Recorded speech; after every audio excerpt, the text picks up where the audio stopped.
Hello everyone, welcome back to Talk Fluent. We're super happy you're here with us today because this episode is going to make your English sound way more natural. Hey everybody, hope you're having an awesome day. And wow, today's topic is seriously one of the most important words in English. Yep, we're talking about the word will. And honestly, native speakers use will all the time, like constantly. Exactly, a lot of learners think will is only for the future, but that's not true at all. Native speakers use it for promises, decisions, offers, predictions, polite requests, and so much more. I remember when I first started paying attention to real conversations in movies and podcasts, I noticed people said things like, "I'll call you, that'll be fun," or "Will you help me?" every few minutes. Same here, and the cool thing is, once you understand these patterns, your English suddenly feels smoother and more confident. By the end of this episode, you'll know 10 real ways native speakers use will in everyday conversations. You'll also learn common mistakes and how to avoid sounding robotic. And we want you to practice with us, so while you're listening, try saying the examples out loud. Don't just listen silently. Also, tell us in the comments, what's one English sentence with will that you already use often? We'd love to read your examples. Oh, and if you enjoy learning real conversational English, make sure you subscribe to Talk Fluent and hit that like button. It really helps the channel grow. All right, let's jump right in and learn how native speakers actually use will in real life. Let's do it. Okay, first things first. The most common use of will is talking about the future. Right, this is usually the first thing English learners study. The basic structure is simple, subject plus will plus base verb. Like I will go, she will call, or they will arrive. But in real conversation, native speakers usually use contractions, so instead of I will, we say I'll. Instead of she will, we say she'll. Exactly, listen to these examples. I'll text you later. We'll see you tomorrow. He'll love this restaurant. Here are a few more, they'll be here soon. You'll understand after practice. My mom will probably call tonight. Notice how natural and relaxed those sound. Native speakers almost never say the full will unless they want emphasis. Yeah, if I say I will do it, I'm emphasizing it strongly. Like maybe somebody doesn't trust you. Exactly, or maybe your friend says you never clean your room, and you answer I will clean it. That's such a real example. Another important thing, we often use will for decisions we make at the moment of speaking. Oh yes, for example, the phone's ringing, I'll get it. Or I'm thirsty, I'll make some coffee. These are spontaneous decisions. You didn't plan them earlier. Compare that with this, I'm going to visit my cousin next month. Right, going to often sounds more planned while will can feel more immediate. Here's another everyday example, don't worry, I'll help you. That sentence is super common because will is also used for promises. Exactly, native speakers constantly use will to reassure people. Like I'll be there, I'll never forget, we'll figure it out. I use will figure it out all the time. Same, especially during stressful situations. Listeners, can you think of a promise sentence with will? Pause for a second and say one out loud. Great practice, and write your sentence in the comments too. Now let's talk about negative forms. Ah yes, instead of will not, native speakers usually say won't. Examples, I won't forget, she won't come, they won't understand. Be careful with pronunciation, won't sounds different from want. That's a huge mistake learners make. Listen carefully, I won't go, I want to go. Totally different meanings. Here's a relatable example, my alarm won't stop ringing. Or my computer won't turn on. In these cases, won't means something refuses to happen. Native speakers use that a lot with machines or children. Oh wow, yes, my baby won't sleep. My car won't start. Now let's practice. I'll say a sentence and you change it to negative. I'll call you later. I won't call you later. Nice, another one, they'll understand.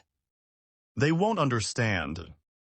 Perfect, keep practicing out loud, guys. Speaking helps your brain remember faster. And don't worry about sounding perfect immediately. Natural English takes repetition.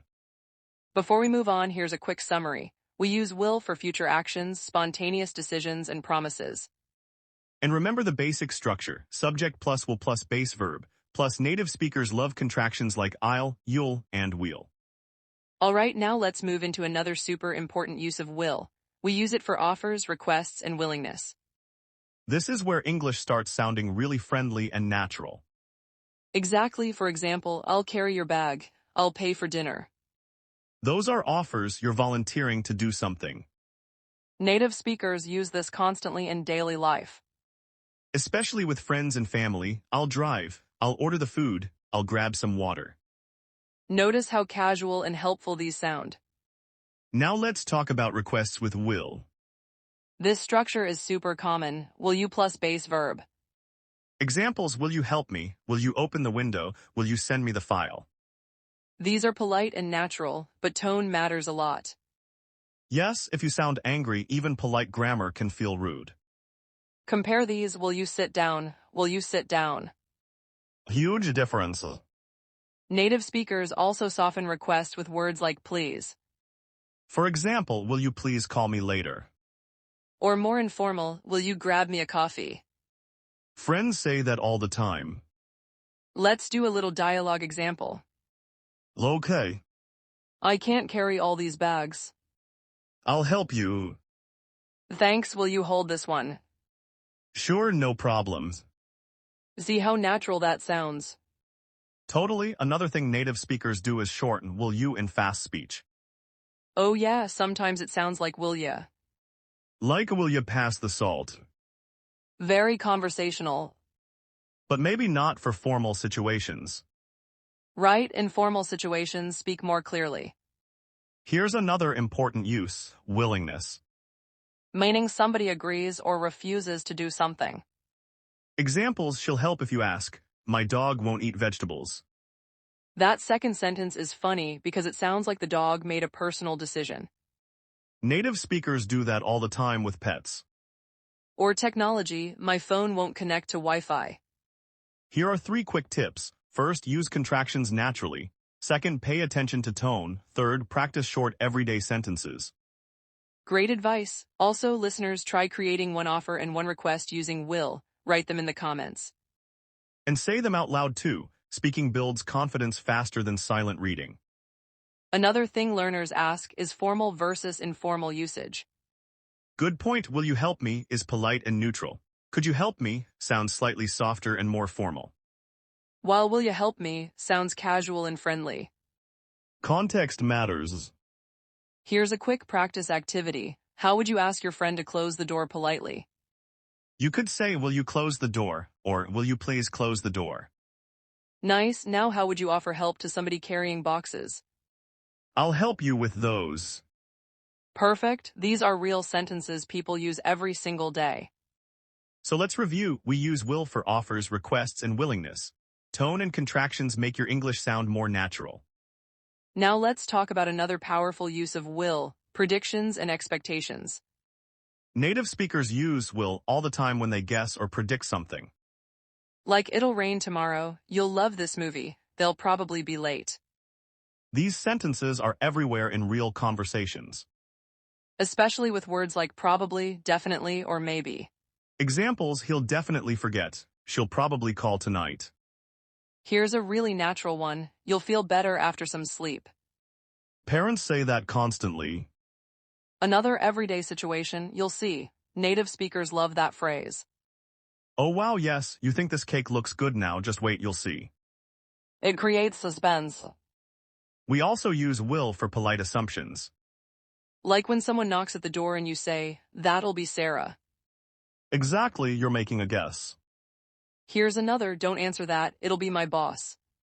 Native speakers use this pattern naturally without even thinking. Another important thing is tone. Predictions can sound confident or uncertain. Compare he'll comes, he might comes. Will often sounds stronger and more confident. Let's do a mini conversation. Do you think the test is hard? Now you'll do great. That sounds supportive and encouraging. Exactly, native speakers often use will emotionally too. Like you'll be okay, we'll get through this. Those phrases feel comforting. Listeners, try repeating these out loud. You'll love it. It'll be fine. We'll figure it out. Great job. Short phrases like these help you sound more fluent immediately. Now let's talk about polite habits with will. Sometimes native speakers use will to sound less direct. For example, I'll need your email address. Instead of give me your email address. Much softer and friendlier. Another example, will need to leave soon. It sounds cooperative instead of aggressive. Here's a pronunciation tip. Don't stress every word equally. Right, native speakers usually stress the important information. You'll love this movie. Not you will love this movie. Unless you're being dramatic. Which honestly happens sometimes too. Drew. Let's do a quick listener challenge. Create a prediction sentence about tomorrow. Maybe it'll be hot tomorrow, or my friend will text me later. Say it out loud confidently. And don't overthink grammar too much. Communication matters more than perfection. Another useful structure is questions with will. Will it rain? Will they come? Will she like it? These are extremely common in daily conversations. Also remember that native speakers often shorten it will to it'll. It'll be fun, it'll work, it'll take time. Alright, quick review. We use will for predictions, expectations, emotional reassurance, and polite assumptions. Okay, now let's talk about some super common mistakes learners make with will. And trust us, everybody makes these mistakes at first. Oh yeah, even advanced learners sometimes mess these up. Mistake number 1, using will after when. Incorrect. When I will arrive, I'll call you. Correct. When I arrive, I'll call you. In English, future time clauses usually use the present tense after words like when, if, and after. Here's another wrong example. If she will come, we'll eat dinner. Better, if she comes, we'll eat dinner. The reason is that English grammar treats those time clauses differently from the main sentence. Mistake number 2, forgetting the base verb. Incorrect. She will goes. Correct. She will go. After will, always use the base verb. No s, no ing, no past tense. Think simple. Will go, will eat, will study. Mistake number 3, confusing won't and want. This one causes hilarious misunderstandings sometimes. Imagine saying, I want help you. Native speakers would be confused immediately. Or, I won't coffee. That sounds like coffee personally offended you. Exactly. Correct versions are, I want to help you, I don't want coffee. Another mistake is overusing will for everything future-related. Right, sometimes going to sounds more natural for plans. Example, I'm going to visit my grandmother next week. That sounds planned already. While I'll visit my grandmother next week, can sound more spontaneous. Both are possible, but context changes the feeling. Here's another funny mistake learners make. I will can help you. Nope, we don't combine modal verbs like that. Correct, I can help you, or I will help you. Listeners, here's a practice challenge. Which sentence is correct? When he arrives, we'll start. Or when he will arrive, we'll start. The correct answer is, when he arrives, we'll start. Nice job if you got it right. And remember, mistakes are normal. Seriously, every fluent speaker once sounded awkward too. The important thing is practice, repetition, and confidence. Try noticing how native speakers use will in movies, podcasts, and YouTube videos. You'll start hearing these patterns everywhere once your ears get trained. All right, everyone, it's time for interactive practice. We're going to do a choose the correct sentence activity. Speak your answers out loud before we explain them. Situation 1, a friend looks tired. Option A, you will feel better after rest. Option B, you'll feel better after some rest. Both are technically correct, but option B sounds more natural because of the contraction and the phrase some rest. Situation 2, the phone rings unexpectedly. Option A, I'll answer it. Option B, I answer it. Definitely option A, we use I'll for spontaneous decisions. Situation 3, you want your friend to open the window. Option A, will you open the window? Option B, you open the window. Option A sounds polite and natural. Situation 4, talking about tomorrow's weather. Option A, it rain tomorrow. Option B, it'll rain tomorrow. Option B, of course. Situation 5, talking about a future promise. Option A, I'll never forget. Option B, I never forget.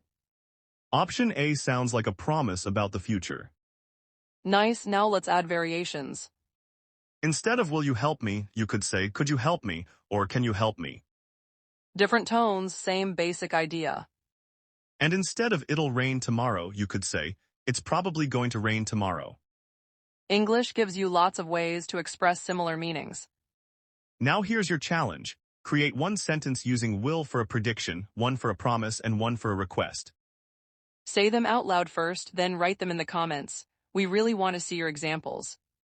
Remember, real communication matters more than perfect grammar every single time. Wow, today was packed with useful English. We learned so many real ways native speakers use will. We covered future actions, spontaneous decisions, promises, offers, requests, predictions, and polite assumptions. And we also talked about common mistakes like using will after when and forgetting the base verb.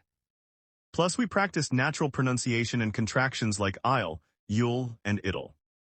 The biggest thing to remember is this: native English isn't about sounding perfect. It's about sounding natural, confident, and clear. Exactly, and honestly, short everyday phrases are powerful. I'll help, we'll see, you'll be okay. Those little phrases make your English feel real. So here's a question for you. Which use of will was the most useful for your daily conversations? Tell us in the comments. And if this episode helped you, make sure you like, share, and subscribe to Talk Fluent for more real English conversations. Keep practicing out loud every day, even for just a few minutes. Small daily practice creates huge improvement over time. We're proud of you for learning with us today. Thanks for hanging out with us, and as always, keep speaking English with confidence. See you next time.